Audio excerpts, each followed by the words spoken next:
Survivors. Howdy folks, here's a little zombie game that infuses the cutesy pixelated art style of Scott Pilgrim with the team-based survival aspect of Left 4 Dead, with just a tad sprinkling of survival instinct on the top. The main aspect of the game is to keep your ragtag group of survivors alive, well, for as long as you can. In this dark, depressing and derelict world, you will find no safety, and as you walk through the valley of shadow and death, you will fear evil. And oh, it's a puppy! Oh, it's a puppy! Yes, you are!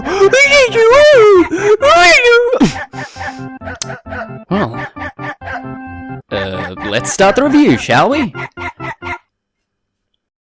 Story.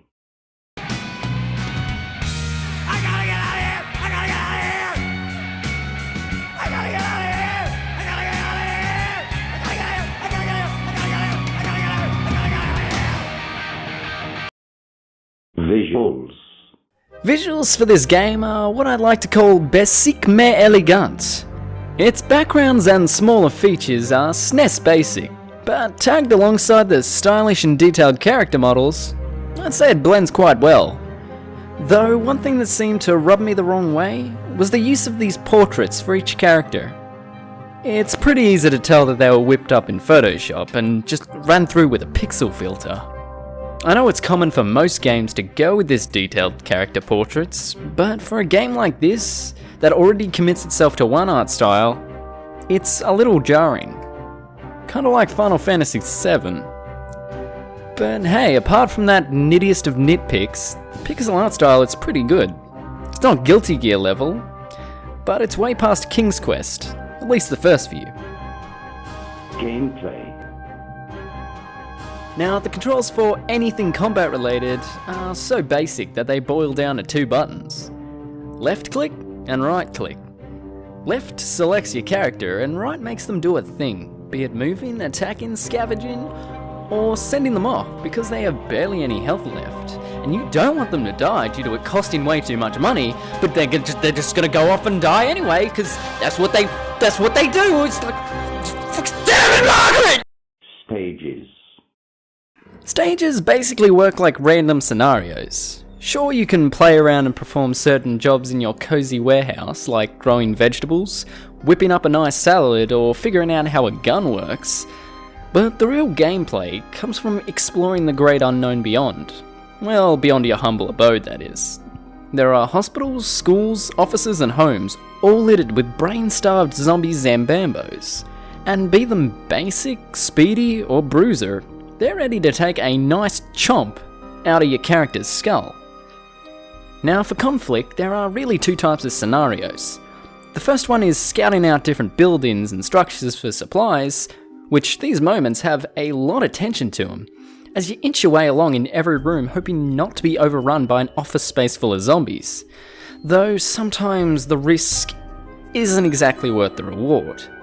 The second combat scenario type is the tower defense levels, where you have to survive wave upon wave of Zambodis and hope you don't die. There are as well, scattered around these levels, items worth scavenging, and even turrets to set up. But the turrets are expensive, and don't work half the time, so you should probably just skip them. Though do remember that the game gives you 5 military airdrops to use, in case things get a little hairy. And bloody. Final thoughts.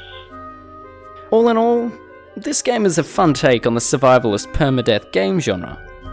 Its combat is fun, and its stages are exciting and have tension.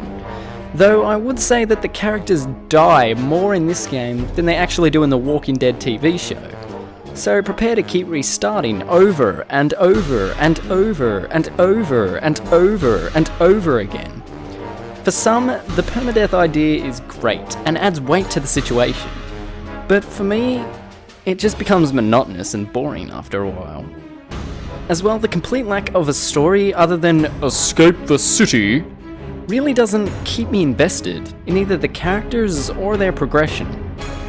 Searching what I could through this game's undead pulsating carcass, I deduced that Infectonator survivors gets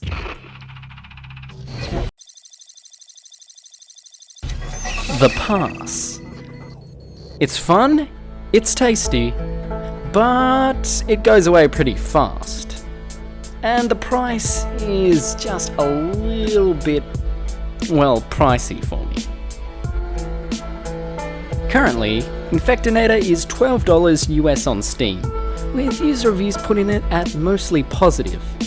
For similar games in this field, I'd point you to Project Zomboid on Steam, as well as Left 4 Dead 1 or 2 on the 360 or the PC. Well, neighborinos, it's good to be back. Sorry for the short rest, but you know, we all need a break once in a while. If, as always, you've enjoyed this episode, then remember to leave a like, and maybe a comment if you feel so inclined. Until next time, I'm Video James, signing out.